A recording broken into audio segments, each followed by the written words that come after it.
नमस्कार दोस्तों, आज मैं आपको कहानी सुना रही हूँ वन नाइट स्टे, वो एक रात। गाइस, आप मेरे चैनल को देख रहे हैं तो सबसे पहले इसे सब्सक्राइब करें, मुझे बहुत अच्छा लगेगा। लाइक करें, शेयर करें।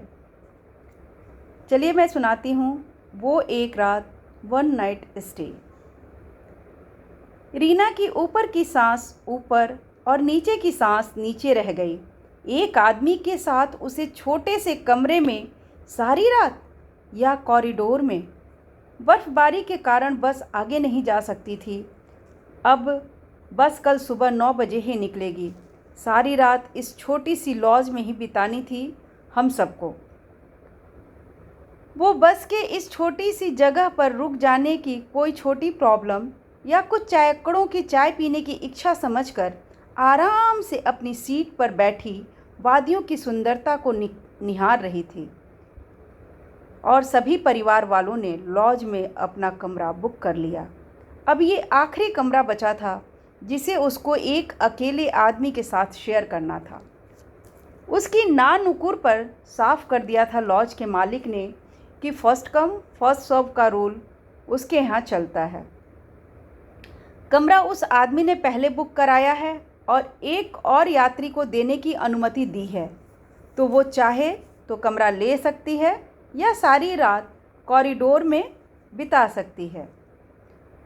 पर्ची कटाकर दरवाज़ा खटखटाया तो रही सही हिम्मत भी काफूर हो गई। ये तो वही आदमी था जो उसकी बगल वाली सीट पर बैठा था और उसे घूर घूर कर पूरे रास्ते देखे जा रहा था। एक बार असहज होकर उसने बोला, क्या काम है आपको मुझसे, या कुछ पूछना है? रीना के शब्द यही थे, पर अभिप्राय था कि इस तरह उसे घूर घूर करके क्यों देखे जा रहे हो।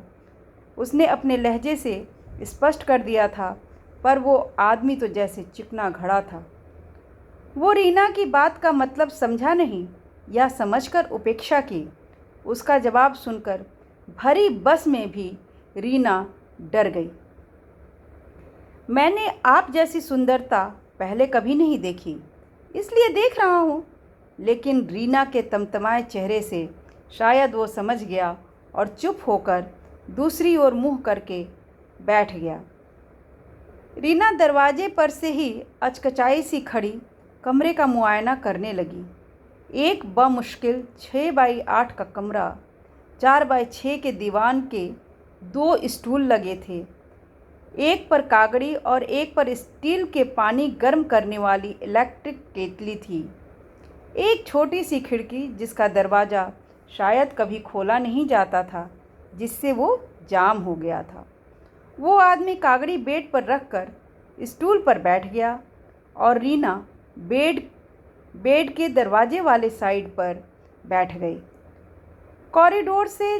कॉरिडोर में जाने का मतलब था आत्महत्या करना, इसलिए रीना ने खुद को कमरे में ही रात गुजारने की हिम्मत दी थी। 1 घंटे बीत चुके थे, पर रीना की मुद्रा ऐसे बनी हुई थी जैसे ही वो आदमी आगे बढ़ेगा रीना कूदकर बाहर निकल जाएगी। रह रहकर दरवाज़ा हवा से खुल जाता और बर्फ़ हवा के साथ अंदर आकर कमरे को जमा जाती। पर रीना न छिटकिनी लगा रही थी और न उस आदमी को छिटकिनी लगाने के लिए कहने की हिम्मत कर रही थी। हालांकि वो लगातार छींके जा रही थी और अब कांपने भी लगी थी। वो आदमी उठा, अपने सूटकेस से एक कोट रीना की ओर बढ़ा दिया। रीना ने मुंह फेर लिया। किसी को मुग्ध होकर देखना या उसकी सुंदरता की तारीफ करना, क्या ये बड़ा गुनाह है? ऐसा करने वाले व्यक्ति को इतनी बड़ी सज़ा मिलनी चाहिए। उसने कुछ ऐसे अंदाज में कहा कि बात रीना के दिल को छू गई। उसने कोट ले लिया। आदमी ने बोला, इसमें हुड भी है, उसे कसकर आप डोरी को बांध सकती हैं। रीना ने आज्ञा का पालन जैसे किया, पर नाक तो खुली थी, छींकें लगातार आ रही थी। आपने बताया नहीं कि मैंने क्या गुनाह किया है? उस आदमी ने जैसे खामोशी के बर्फ़ तोड़ने की कसम उठा रखी थी।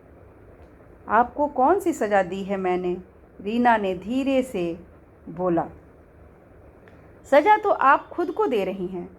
मैं तो आपकी तकलीफ़ का कारण खुद को समझने के कारण दुखी हूँ। सज़ा को स्वेच्छा से भुगत रहा हूँ। उसके लहजे में अपनापन था, वेदना थी, जिज्ञासा थी। रीना ने उसकी आंखों में झांका। वह तड़प थी।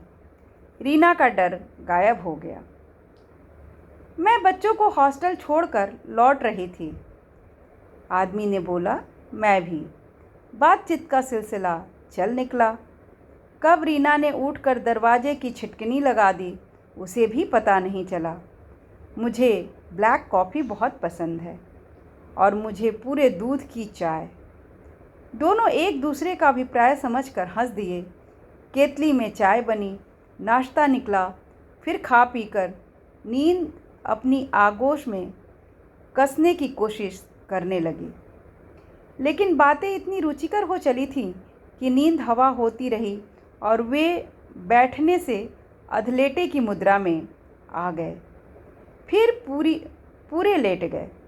4 फीट के बेड पर एक अजनबी के साथ यूं लेटने पर अचानक से सट जाने पर एक अनोखा एहसास मन को रोमांस पैदा कर गया और असहजता ने फिर एक बार दोनों को कस लिया।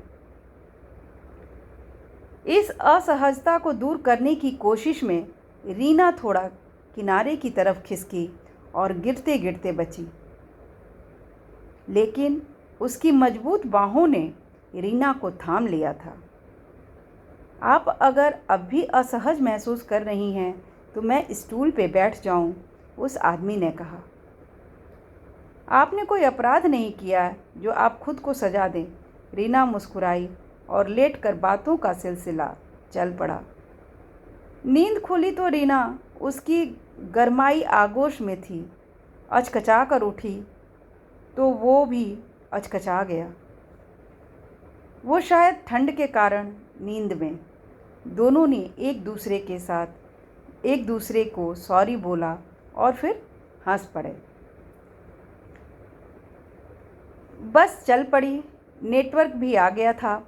रीना ने बच्चों और पति को कुशलता का समाचार दे दिया था और उसने अपने बच्चों और पत्नी को। ऐसा क्यों लग रहा है कि हम एक दूसरे को बरसों से जानते हैं? शायद इसलिए कि हम एक जैसे हैं, या शायद इसलिए कि हमने इतनी बातें कर ली है। सच, मैंने 10 साल के अपने विवाहित जीवन में अपने पति से इतनी बातें नहीं की होगी जितनी रात भर में मैंने आपसे की है। लेकिन तभी कंडक्टर बोला कि गंतव्य आने में केवल 15 मिनट ही बचे हैं। जिसका टिकट न कटा हो वो कटवा ले। बातचीत का सिलसिला अचानक थम गया, क्योंकि दोनों को ही लगा कि मन में ऐसा कुछ घुमड़ने लगा है जिसके लिए शब्द नहीं है उनके पास। अब बातचीत मनों में चलने लगी। कभी कभी हम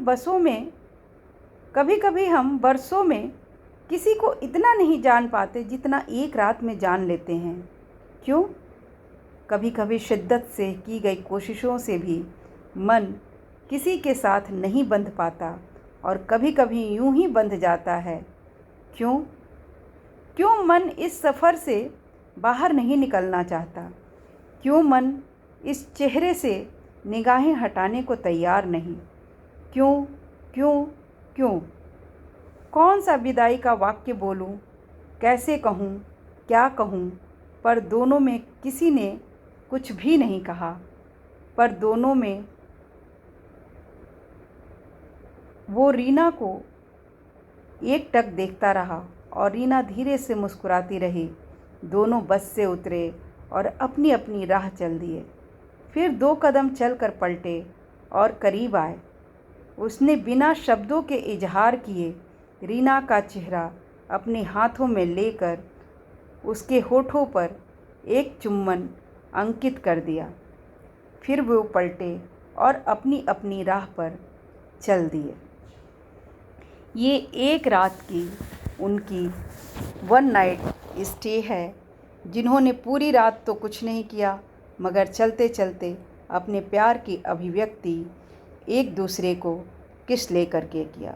हे गाइस, ये कहानी कैसी लगी आप इसे ज़रूर बताइए। Thank you.